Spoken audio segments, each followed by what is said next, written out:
Good afternoon, this is Daniel here with Cop Watch TV. Just want to welcome everyone into our live show. We're going to break down some of the most important issues in policing. And specifically today, we're going to focus on two different cases. We're going to focus on the Roger Fortson case and also the Samuel Sterling case. These are two incidents where people died during interactions with police officers that not only have they been controversial incidents, but also there are a lot of really interesting legal issues to these. And it's very possible that my opinions about some of these cases are going to be different than a lot of your opinions. So one of the most important things that I really enjoy is that we have a back and forth while I'm going through some of these cases. So, definitely while I'm going through these cases, if I say something that you don't agree with, or if you have a question or a comment, definitely put it in the chat and I'm going to get to as many of those as we can. So again, welcome everyone in. If you haven't already, please go ahead and subscribe to the channel and make sure that you share it with friends and family. But first, there's a question that I want to ask that, have you ever wondered what happened to the legendary Chuck Norris? So I saw recently a video he made, and I was shocked. So this guy's in his 80s. He's still kicking butt. He's working out. He's staying active.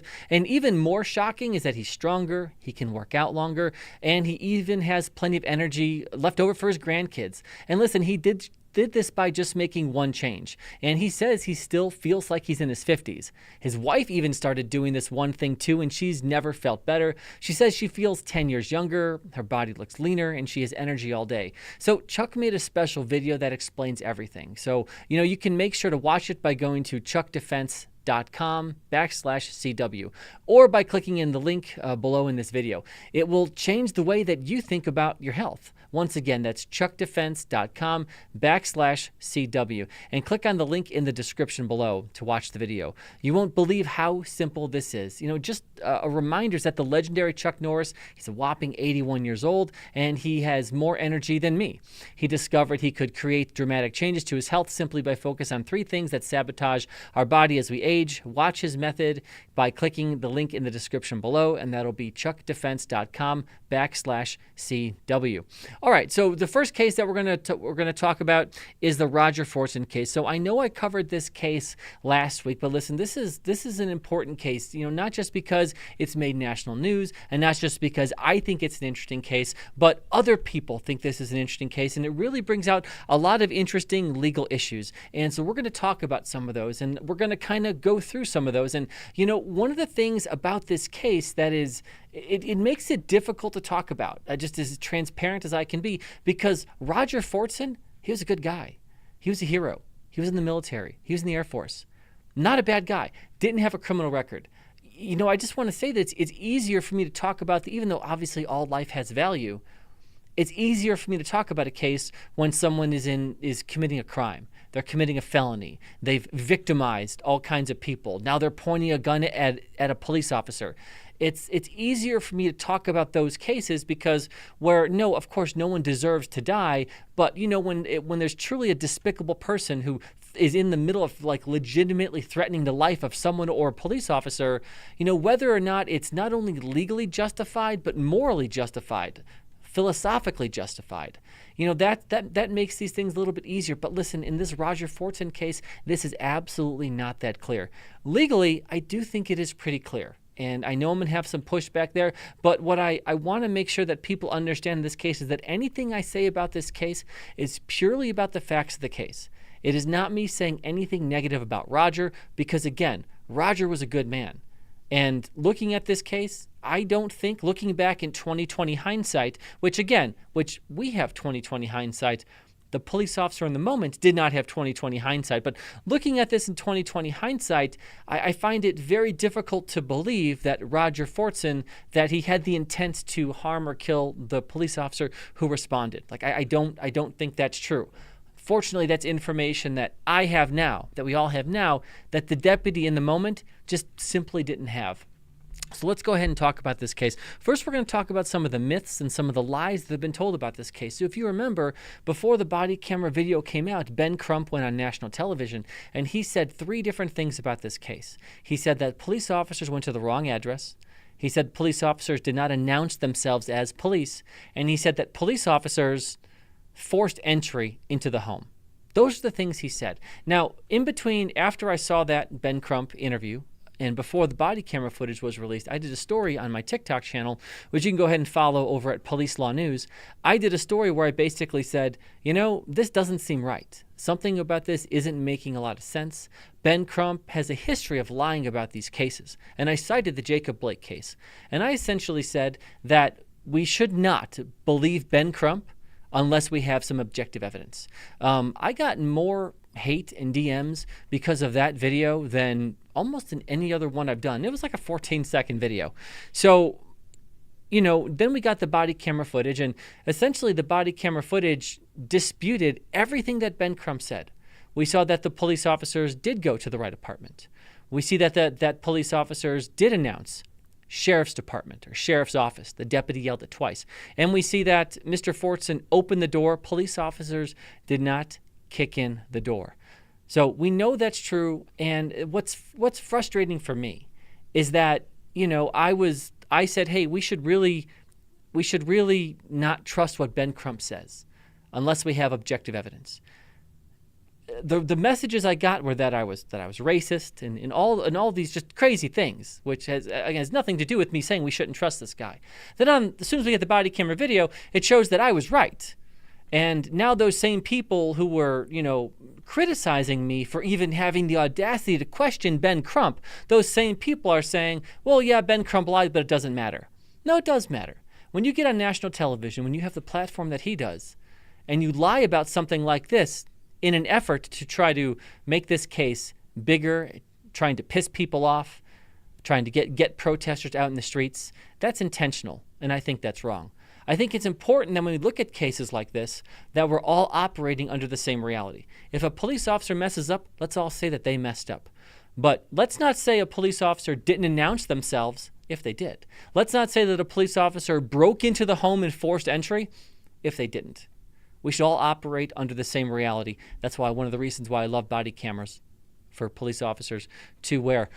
All right, so I know I said this, and the first thing I said is that the police officers went to the wrong apartment. I'm still getting messages and DMs about this today, both on TikTok and on X, about that police officers actually did go to the wrong apartment. So let's address that. I think that's a fair question. So when I say wrong apartment, or when we say wrong apartment, we could be talking about two different things, meaning that we're, and I'm assuming that other people I'm speaking with are being honest. Obviously, if there's someone who's being dishonest, there's not much I can do about that. But if I'm speaking to someone who, honestly wants to know what happened, and they say, hang on, it seems like the officer did go to the wrong apartment because Roger Fortson was home alone. He was home alone. There was no domestic dispute there. So Dan, how are you saying that he went to the correct apartment? Well, here's why. So in the moment, all the deputy can do is go to the apartment that the caller, the apartment manager, tells the deputy to go to. The deputy isn't psychic. There's no way to know if someone is not telling the deputy the correct thing. So that's what I'm saying. In this case, the deputy went to the apartment that the apartment manager told him to go to. So again, just to recap, so the deputy got a call that there was a domestic disturbance, and instead of just going directly to that apartment, the deputy kind of went above and beyond. And I mentioned this last week. The deputy, again, didn't just go right to the apartment. He went to the leasing office, who was the one who called. He made a stop there because he wanted to get more information. Again, that's something a lot of police officers don't do. They get a call, they're in a hurry, they'd rather just get this over with so they can go hang out with their buddies behind the 7-Eleven and milk the call. But again, I'm telling you, as a retired police officer, this is thorough. This is what we want cops to do. Before you just respond to someplace, hey, listen, if there's any way to get more information, get that more information. That's what the deputy did. He actually went, he talked to the apartment manager, to the person who made the call, and she walked the deputy all the way over. She walked the deputy all the way to the building, and and this was one of the reasons why. So she walked the deputy all the way to the building, to the elevator, and it's stuff like this also with a data-driven policing, with real-time crime centers and other kind of field experience and tools. These are things that police officers use instead of just, okay, we got a call here, let's just go, let's not do anything else. So.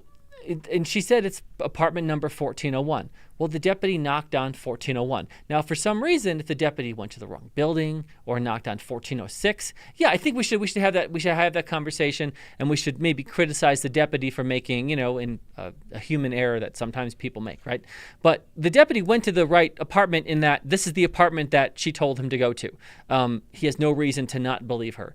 Also, the police officer, the deputy, he did knock and announce and yelled "Sheriff's Police" twice, and again, Mr. Fortson opened the door. One of the other things that a lot of people are saying is that, and I'm not making this up, I'm still getting messages about this morning. I actually told someone on X who I was having a conversation with to join in on our live because I was going to answer this question here. So I don't know if they jumped in or not. Maybe they'll watch it later. But the comment I keep getting, it's almost like someone sees a headline that says this and everybody jumps on, even though it doesn't make any sense. And what people keep saying is like, why was the deputy hiding from the peephole? And again, it's and that's what makes part of this difficult is, am I dealing with someone who's being dishonest, or someone who's, honestly has that question? It's difficult because if you're just being a troll, I don't really have time for that. But if it's an honest question, let's go ahead and answer it. And here's the answer. So police officers are trained to not stand directly in front of a door that they're knocking on. Every police officer should do this in every single case. If you watch body camera footage from basically any police officer all around the country, what you will notice is police officers knock on the door and they kind of stand off to the side. I was given that training in 2005. I know that other people who became police officers in the 80s, they had that same training, and I know that's the training now. So for at least 40 years, police officers have been trained, hey, when you knock on the door, you stand off to the side. You do not stand directly in front of the door. It's a safety issue. If you do that on field training, you're not going to make it. You're going to be fired. So again, the idea that this single deputy was trying to be somehow nefarious and hiding from the peephole, that's just on its face ridiculous. And again, it's either someone legitimately doesn't know, and I'm happy to answer the question, or it's people who are just being dishonest and trying to troll, even though they know it's a ridiculous thing to say. So I just wanted to answer that. So, there are legitimate questions about this case, but there's also a lot of irrelevant arguments that people are making. So there's a couple different ways to talk about this case. We can make an emotional argument. We can make a philosophical argument. And those are fine conversations to have. Honestly, those may even be more interesting conversations than a conversation about, what's relevant legally. But I'm a retired cop with a law degree. I don't talk about the philosophy behind any of this stuff. I don't talk about like what's moral or anything like that. I talk about what do the police officers do. There is policy, there's training, and there's law. And how do the police officers' actions basically match up with those things? And the reason why I use that metric is because if a police officer messes up, quote unquote messes up, we should be able to cite to something in there, training, policy, or law, that the police officer violated. And that's a good thing if we can cite this, say, okay, police officer trained to do this, this officer did this instead. That's where the problem is. Where's the breakdown? How do we fix it? How do we make sure this doesn't happen again? Or is it just this officer, he violated the policy and we go from there? What I mean by that is, I'm going to go through some of the arguments that people are making in this Roger Fortson case. And, to be honest, most of the arguments that people are making are, they're emotional arguments. They're philosophical arguments. They have nothing to do with the law. And that's what I'm concerned with. So here's how I'm going to look at this case and frame this case. So definitely put any questions in there and I can go through them as we go. But, basically, I'm looking at, okay, if the police officer is charged, with either, murder or manslaughter or whatever they decide to do, if the police officer is charged, will he be convicted in court? So that's kind of what I'm looking at here. And that's what a prosecutor is going to look at on the front end before they decide if the officer or the deputy is going to be charged. So essentially, so how do we know? Like, what's the law? Well, we could look at the law for murder, the law for manslaughter, but, this is a short show. We don't have too much time. So really the most relevant piece of law that is relevant to this case, if there's one thing, there's a bunch that's relevant, but the most relevant thing is basically the jury instruction for justifiable homicide in Florida. And the reason is because if the deputy is charged, my guess, and I could be wrong, my guess is that he's going to say, his defense is going to argue, this was a justifiable homicide. If anyone disagrees that that's going to be what the deputy says, please put it in the chat. But my guess is the deputy isn't going to say, yeah, you're right. I did it. It wasn't justifiable. Sorry. No, I mean, they're going to make an argument that this was justifiable homicide in Florida. So that's where I'm going to go. So what does the jury instruction say? What does the instruction tell jurors looking at a case about whether or not this was actually justifiable homicide? So here's what it is. Again, we can have all these philosophies and theories about this case, but here's what actually matters. So here's what the jury instruction says. A person is justified in using deadly force if he or she reasonably believes that such force is necessary to prevent imminent death or great bodily injury to himself or another. That's it. That's it. It's not, well, Roger was a good man in his own home. He was legally able to have a firearm, so the deputy's guilty. That's not in the jury instruction. The way that the law works, and especially in criminal law, in a case like this, it actually has nothing to do, and people think this is strange, but it's the reality. It has nothing to do with Roger's state of mind. It has nothing to do with what Roger was doing and everything to do with what the deputy was doing and the deputy's state of mind. That's what matters, not what Roger was doing. It's very possible, and I think this is true, that Roger was not committing a crime. But if the deputy, or any person, this isn't just for police officers, but if the deputy had a reasonable belief that there was some threat of death or great bodily injury, that it would be considered a justifiable homicide. So you might ask, well, how is it possible? So you're basically saying that, Roger could not be doing anything illegal, but the deputy still could be justified in killing him? Or because the way that it works is even if so again, it's, Rich Spillman, thank you, totality of the circumstances. And again, totality of the circumstances about whether or not the deputy had a reasonable belief. And the thing is, the deputy doesn't have to prove they have a reasonable belief. The prosecution has to prove that there was no reasonable belief of death or great bodily injury beyond a reasonable doubt. That's going to be pretty difficult to do. And I'll say here in a minute. But it's also important to know that the deputy's belief, and again, I say deputy because he's involved in this. This is really any person in Florida who's charged with this. It's the same jury instruction. What I'm talking about is that the deputy doesn't have to be factually correct. The deputy could be completely wrong. So let's say that in this case, the reality, let's say we all agree, objectively, Roger Fortson, he was in the Air Force, no criminal history. He was not involved in a domestic disturbance. He literally has no motive, reason, and he's a good guy. No motive, reason, or anything like that to harm a police officer. That's totally out of character. So the deputy was wrong.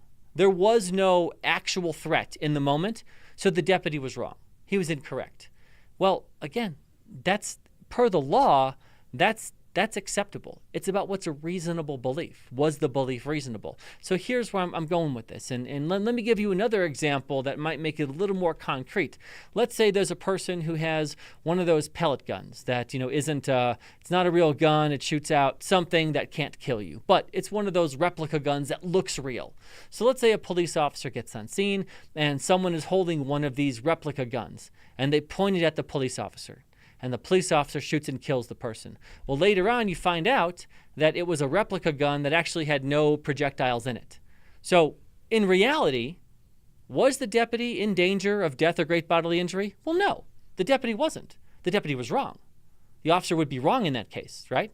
Because, one, it's a replica gun, and it wasn't loaded. So, in reality, the deputy was incorrect. But that isn't what's relevant. Was the belief of the deputy reasonable in the moment? So we would look, okay, well, this gun looks like a real gun. It's pointed at a police officer. The officer, I know Cajun Randy, I'm getting there, didn't point it at a police officer. I'm really saying that, like, I'm explaining another circumstance where a person could be wrong about whether or not there was a deadly threat, yet it's still justifiable. I was just giving an example. I know that Roger didn't point the gun, Cajun Randy. Good to see you, though, sir. So that's what we have to look at. So I think that, it was reasonable for the deputy in the moment. And I'm going to go through why, and then I'm going to address some of the other myths and stuff like that about this case. So the reason why I think it's reasonable that the deputy had this fear. And again, we can all sit here, be able to look at the body camera video. We know who Roger is. We have all the time in the world. The deputy had a fraction of a second. So that's something, right? So the deputy was dispatched to a domestic violence call. We know that domestic violence is statistically one of the most dangerous calls for police officers. So he knows he's going to, statistically, a dangerous call for police officers. He's informed by the apartment manager. That not only was there a domestic dispute today, but that this apartment has a history of domestic disputes. She even recounts one incident where a male yells at a female and slaps her. So, and what the deputy is told is that today was worse than all those. I'm not saying it's true.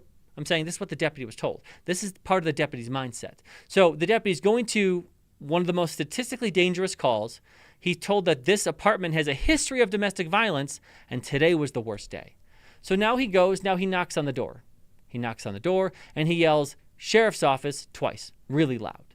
So a reasonable deputy, again, so what would a reasonable, now, of course, Roger could be sitting in the house with headphones on, but what would a reasonable deputy think? So knocking that loudly and yelling, he didn't just knock lightly, yelling loudly, "Sheriff's office, open the door." The deputy would reasonably assume that anyone inside the apartment would know that he's yelling sheriff's department. Also, right before the door opens, and you can hear this on body camera footage, right before the door opens, you can hear Roger say something from the other side of the door. And some people claim to know exactly what he says. My ears aren't great, and I've tried to listen to it as loud as I can with no other sound. I can't make it out. If anyone else can, please put it in the chat. I'm really curious what your opinions are. But Roger says a couple words I can't make out. Then he clearly says the word police. Then he says a couple other words that I honestly can't make out. So I'm not going to pretend that I can. I've heard what other people think that he says. I honestly can't make it out. Thank you, bystander. Yeah, that's exactly what it says. So he says something, police, something. So now we'll go back to the mindset of the cop. Again, you knocked and you announced sheriff's office really loud. The guy on the other side of the door says the word police. So if you're the deputy, a reasonable deputy would assume, okay, who's ever on the other side of the door knows that I'm a police officer, right? I mean, that's not an unreasonable thing to assume. Now, if Roger had said something DoorDash, something Amazon, well, I'd be with you there. That, maybe Roger's frame of mind is that, this is someone else. And at no point does Roger yell, "Who is it? Who's there? Identify yourself." So we have Roger saying the word police and then not asking any follow-up questions, which he absolutely could have done. So I think it would be pretty dishonest to say that Roger doesn't know this is a cop. If you have, and again, we don't know what's in Roger's frame of mind, but all the evidence would suggest that a reasonable deputy, and that's what we're going by, in the moment, would a reasonable deputy think that the person on the other side of the door thinks it's a cop? Well, of course. I mean, to me, that's obvious. So now the door opens. The deputy knows that this person knows that he's a cop. And the door opens, and there's a dude standing there holding a handgun. In that moment, under those circumstances, what would a reasonable deputy think? That's the question. That's the question. That's the context. Now, if you think I said anything untrue about the context, please go ahead and put it in the chat. If I said anything that isn't objectively true, please put it in the chat. Now, notice, that's the question. Under those circumstances, is what the deputy thought, thinking that there's a deadly threat of death or great bodily injury, was that a reasonable thought for a deputy to think? You drop in any other deputy or cop in that circumstance, that exact same circumstance, would they also have a reasonable belief that death or great bodily injury was possible? I'm going to say yeah. And again, the deputy in court, the deputy doesn't have to prove that it was any of this. The prosecution has to prove that it wasn't. The prosecution has to say all those different things I said, and then say, yeah, but when a guy is standing there with a gun, the deputy has to think that, he's just doing it for fun, right? I don't know what else you would say. Tell me the reason why a normal, good, decent, reasonable person like Roger would open the door knowing it's a police officer holding a gun, not holstered, not concealed, holding it. Give me the reason. We're going to struggle to find that reason sitting here having a discussion where we have all the time in the world. And we're asking a deputy to process this like in the moment. And just remember, if the deputy's wrong, he dies. So it's easy for us to say. So that's why I think that this case is, I think that based on how the Florida jury instruction is written, that the deputy will not be convicted. I think it's clear that there's a reasonable belief. So because of that, I think it's that a reasonable prosecutor probably wouldn't charge in a situation like this. But I should say that there's strange dynamics in this case, because you have a lot of people who are pro-military and pro-law enforcement. You have a lot of people, I mean, in Florida, right? You have a lot of people like this, the Florida jury pool. You have a lot of people that are pro-military, that are pro-law enforcement. But this case really even shouldn't be about that. Making this case about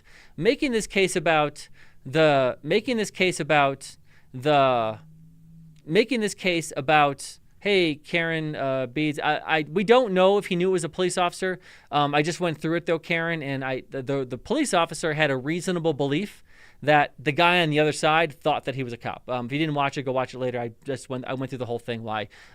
If I was the cop standing outside, I would absolutely think that this guy knew that I was a cop.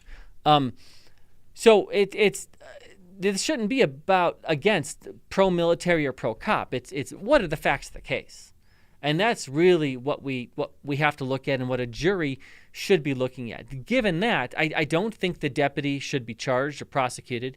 If he's prosecuted, I really don't think that he'll be convicted, because again, that's what the jury instruction says. Now, if the jury instruction said something different, right? So a lot of people are making this about the Second Amendment. It's not about the Second Amendment. Let me just put that to rest there. It's absolutely not. When someone says that, that's an emotional argument. That's a philosophical argument. And I'm happy to have that conversation. It's an interesting conversation, right? But it's not relevant, like, legally, because there's no jury instruction. Let me put it this way. If there was a jury instruction that said, if a person is in their own home doing nothing illegal and all they're doing is holding a gun, then it's not justifiable homicide. Yeah, cool. I'm good with it. I'd agree with you. But that's not the law in Florida. That's not the jury instruction. There's actually nothing in the jury instructions that mention this. So again, interesting philosophically, interesting emotional argument, not relevant legally, and I'm talking about the legal case. So I think that when people argue about this case, they often talk past each other. You know, you're making an emotional argument. I'm making like a legal argument based on the jury instructions in Florida. And those two may not actually align. You know, you want to have a moral conversation about this? Yeah, let's have it. But there isn't a whole lot there. So a couple other things about this case that people are saying. So again, yes, Roger had a legally owned handgun. He was legal to own it. Again, it's not relevant when it comes to it being legal. It's not. It's whether the handgun was legally owned or not. It's about, did the deputy have a reasonable belief that, you know, he was in danger of death or great bodily injury. That's it. That's the question. I 100% completely understand that Roger was legally able to have it, and there's no argument there. This is not a Second Amendment case.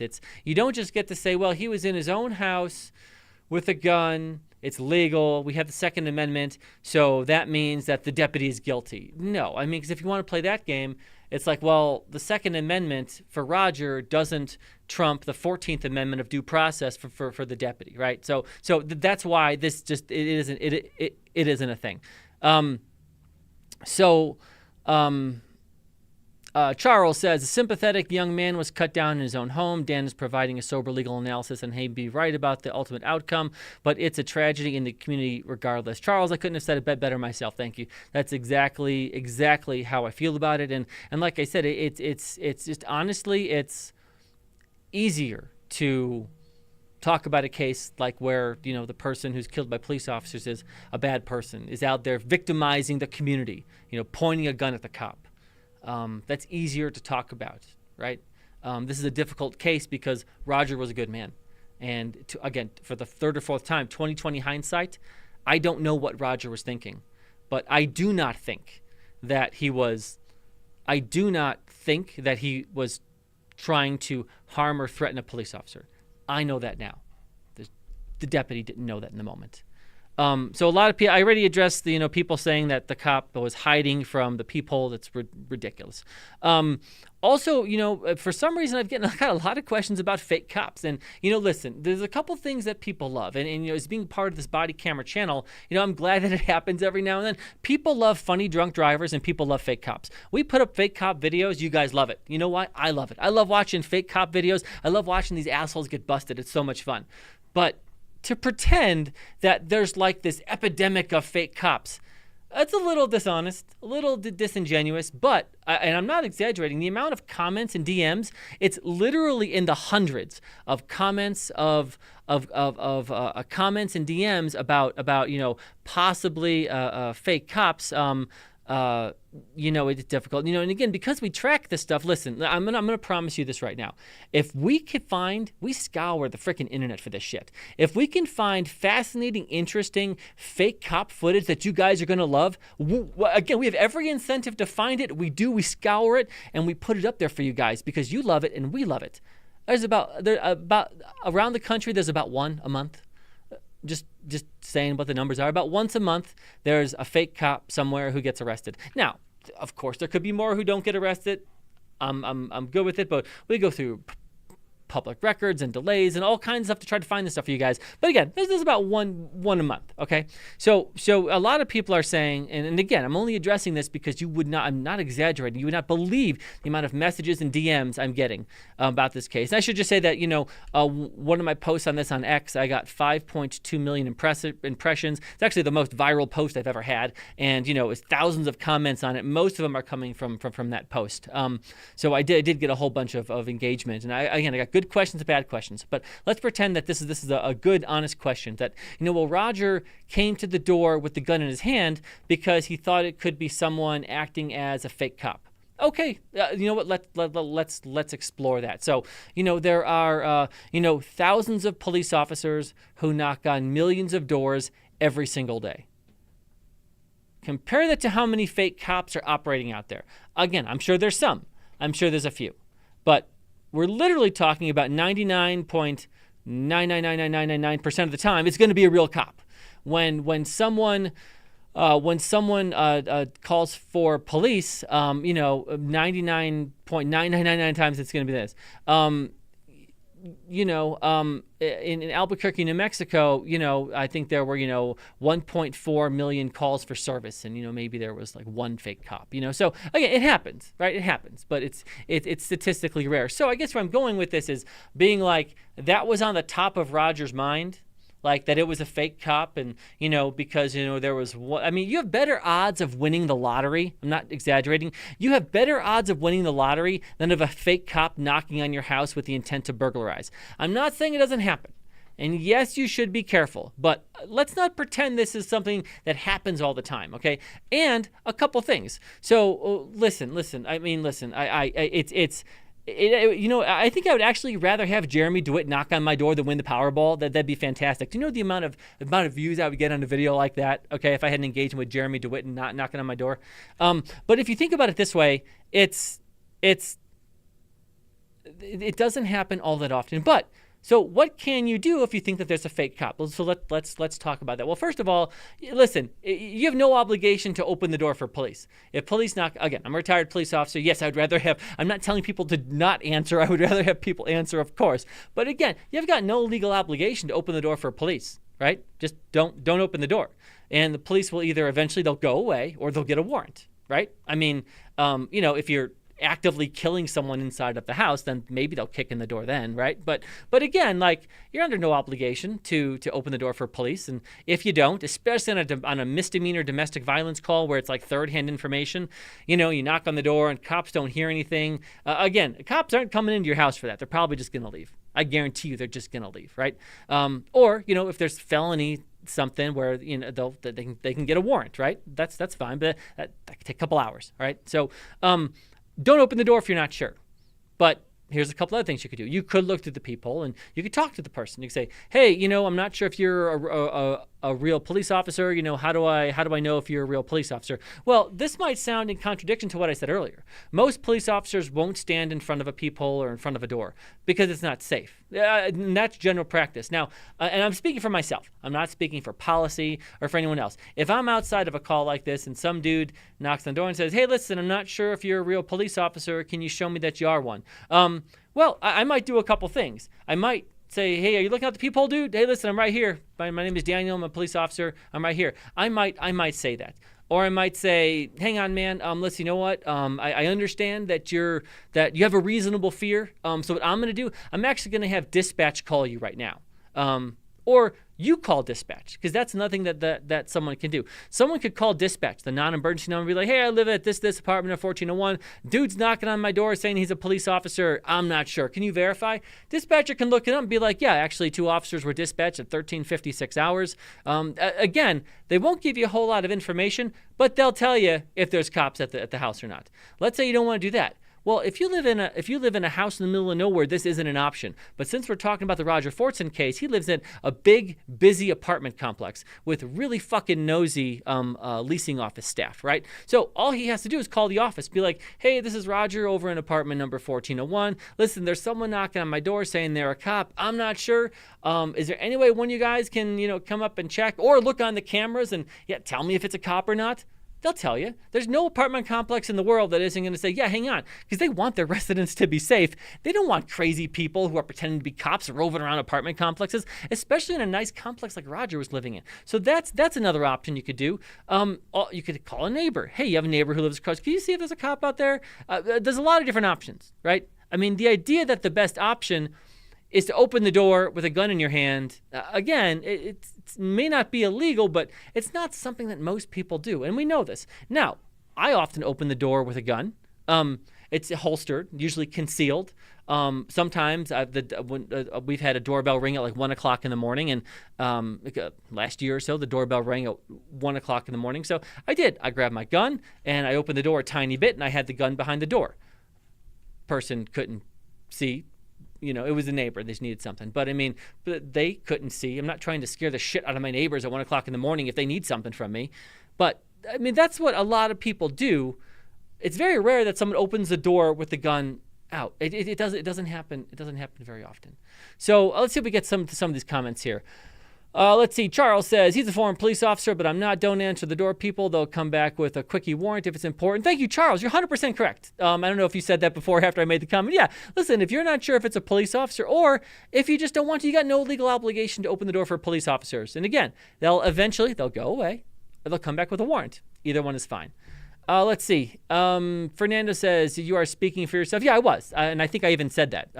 If I'm citing policy, law, or training, Fernando, I'll say that. If I'm speaking just for myself, I'll also say that. I think it's important to do, right? I think it's important for you to say, like, "Hey, I'm saying this, and this is policy. This is law. This is training." No, like I'm saying what I would do in a situation like this. I absolutely can't guarantee other police officers would do that, meaning like, standing in front of the door so they could see. That's why I'm saying here are the other options. You could call dispatch, you could call the apartment manager, you can call a neighbor, or just don't open the door.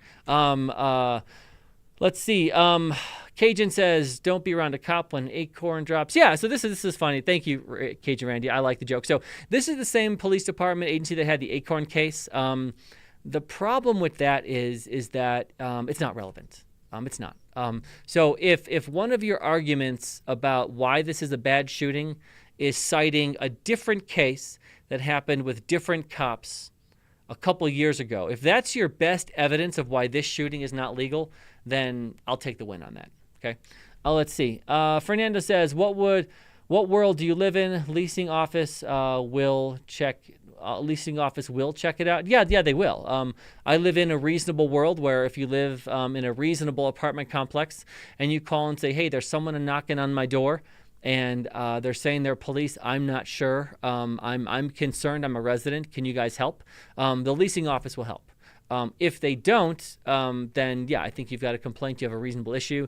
Again, Now, if you live in a terrible apartment complex where you can't even get people to answer the phone, fine. But this apartment complex, we know that there were at least 2 people on staff because the officer talked to them. And again, they seem pretty fucking nosy because they're calling on their residents, right? So again, a simple call there, they would have been easy to verify. And again, apartment complexes, they have an incentive to not have crazy people walking around pretending to be cops. So if the leasing office wasn't the people to call, like, they want to make sure that, like, criminals pretending to be cops aren't trying to victimize their residents. Any property manager would be like, holy shit, we need to get to the bottom of this. Again, if you have a different experience, fine. But decent apartment complexes, like, that's what they're going to do. I absolutely promise you.